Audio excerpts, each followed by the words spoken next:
C'est ici, au cœur du parc national des Cévennes, que se construit la vallée de l'Abeille Noire. Ce projet, qui commence une nouvelle étape et que Poligny s'accompagne depuis 4 ans, a pour clé de voûte notre abeille locale, aujourd'hui menacée de disparition. Niché dans ce coin de nature idyllique, le long du Tarn, un rucher conservatoire a été créé en 2008 pour tenter de sauver ce pollinisateur irremplaçable. La vallée compte aujourd'hui environ 150 colonies d'abeilles. C'est à partir de ce trésor vivant que se met en place la vallée de l'Abeille Noire, un sanctuaire pour les pollinisateurs inscrit dans un paysage agricole restauré. Car pour sauver les pollinisateurs, il faut d'abord recréer un environnement qui leur soit favorable. Dans la vallée de l'Abeille Noire, il existait il y a quelques années une multitude de colonies d'abeilles noires sauvages dans les châtaigniers, les arbres creux. Et actuellement, on n'en trouve plus une seule. C'est une véritable catastrophe dont personne ne parle. C'est la disparition des colonies d'abeilles noires sauvages qui pullulaient sur le territoire français et en Europe il y a peu de temps encore et qui, à ce jour, sont devenues très rares. L'abeille noire est notre abeille locale. Installée depuis plus d'1 million d'années dans le nord-ouest de l'Europe, elle est la seule abeille à miel à avoir survécu à la dernière glaciation, achevée il y a 10 000 ans. Jusqu'à récemment, elle était la seule abeille mellifère naturellement présente en France. Cette abeille, avec ses capacités extraordinaires de résistance et d'adaptation à nos climats et à nos plantes locales, est aujourd'hui menacée d'extinction. D'ici 15 ans, elle pourrait avoir disparu. Cette abeille noire, on ne peut pas la conserver isolément. Sa survie d'animal sauvage, autonome, dépend énormément de la qualité de l'environnement, du menu qu'elle peut trouver auprès des fleurs, de la qualité de sa nourriture, des plantes sauvages, des plantes cultivées. Et c'est pour ça qu'on travaille à un projet de reconstruction en fait, d'un environnement favorable aux pollinisateurs.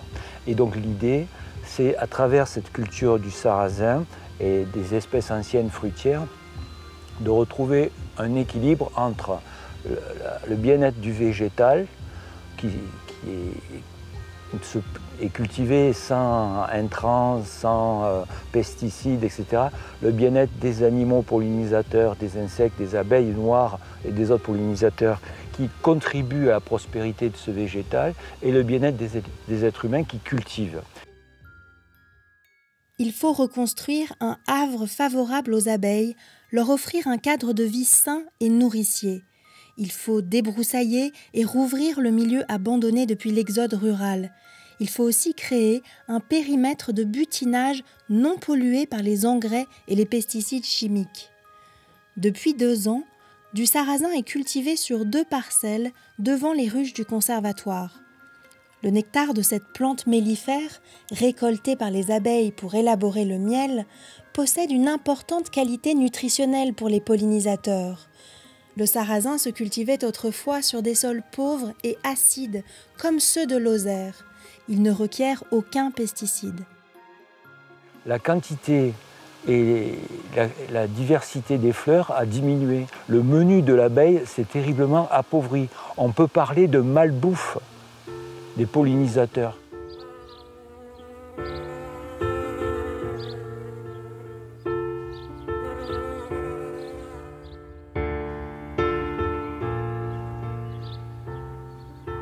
Ce qui est remarquable, c'est que donc cette floraison, elle intervient pour les pollinisateurs. Ce sont des petites fleurs très accessibles pour leur langue, la langue des abeilles et des autres pollinisateurs, qui peuvent y récolter donc le nectar et le pollen. Et cette floraison dure pendant très longtemps. Elle part de bas en haut vers la plante. Ça forme plusieurs étages. On voit plusieurs étages de fleurs comme ça. Et c'est progressif. Et ça intervient quand il n'y a pas d'autres fleurs aux alentours. Donc ça veut dire que ça va être une manne de nourriture pour les pollinisateurs à un moment où précisément il en manque.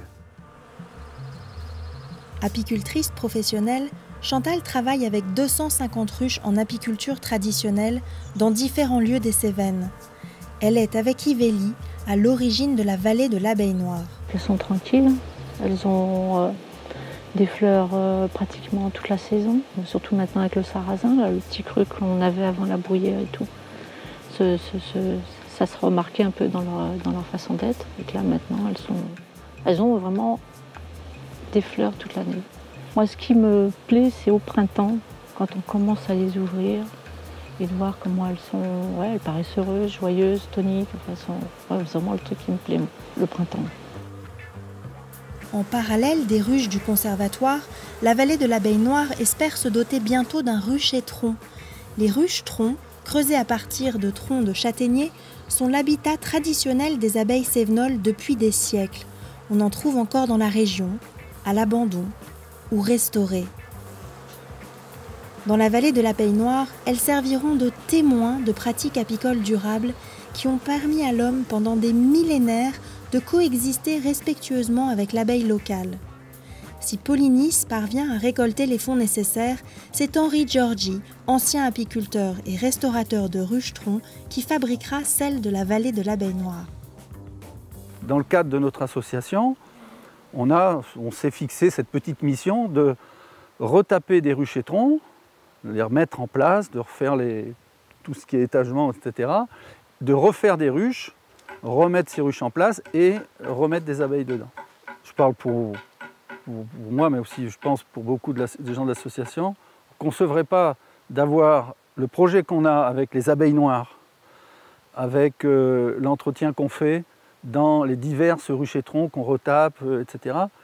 On ne concevrait pas d'avoir ce territoire qui nous a été prêté sans nous-mêmes avoir au sein même de ce conservatoire un rucher-tronc. Moi, je l'attends avec une impatience infinie. Voilà. Le vrai côté vivant de cette vallée de l'Abeille Noire, elle sera quand, ici, il y aura 6 rucherons avec des abeilles qui sortent. Voilà, là ça sera complet. Donc c'est peut-être même plus qu'un symbole, c'est une évidence qui est ce rucher-tronc ici.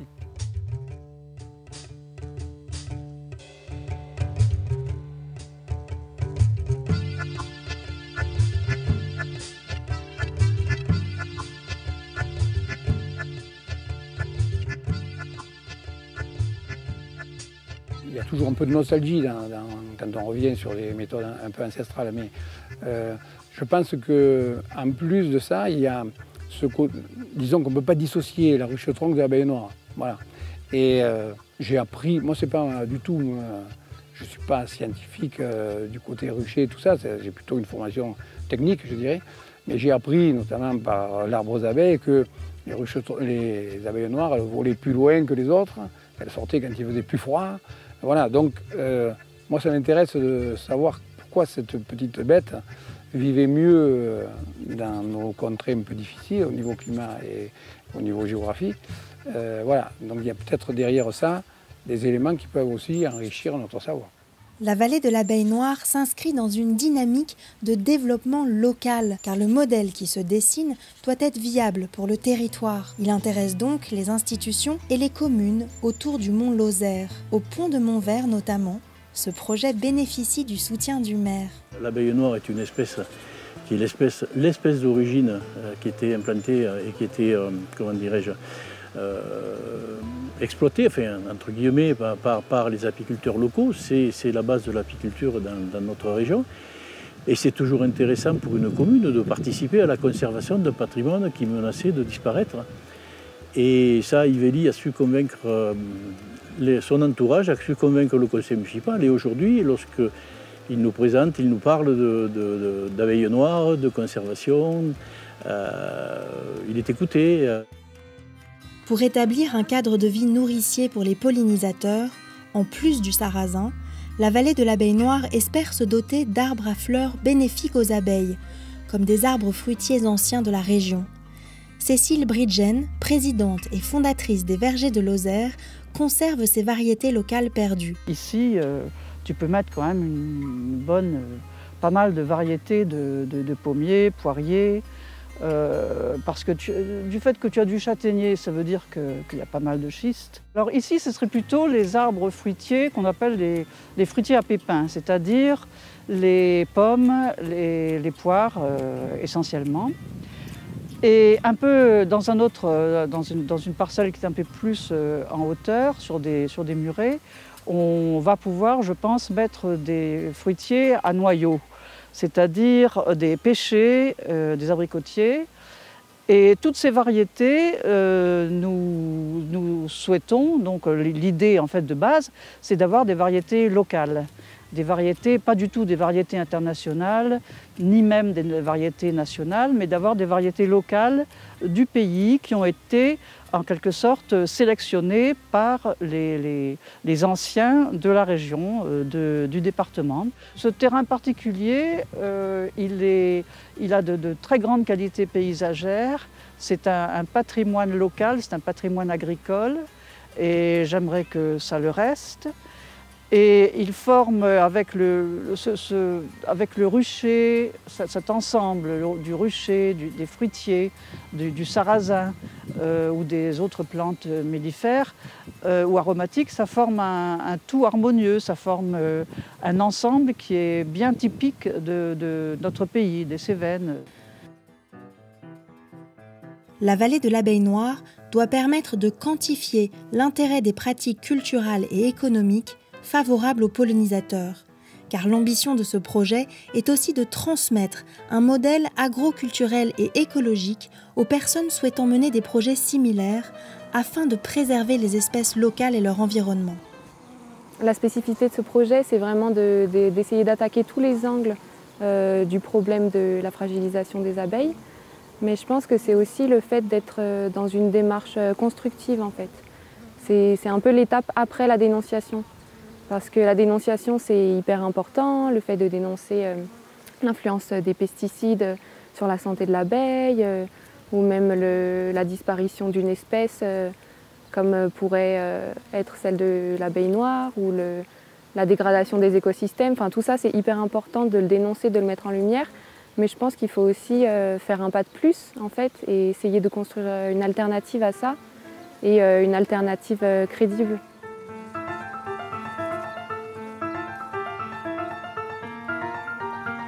Depuis 4 ans, grâce aux dons de ses sympathisants, Pollinis finance en partie ce projet et l'accompagne en mettant à son service ses ressources humaines. Afin de poursuivre le développement de la vallée de l'Abeille Noire, Pollinis fait aujourd'hui appel à ses sympathisants pour pouvoir financer les prochaines étapes de ce projet. La mise en place du rucher-tronc, la plantation des fruitiers anciens de Lozère, la poursuite de la rouverture des zones forestières, le greffage de châtaigniers en espèces anciennes. Il faut aussi embaucher un agriculteur formé à la gestion de l'environnement et développer une filière locale de transformation du sarrasin.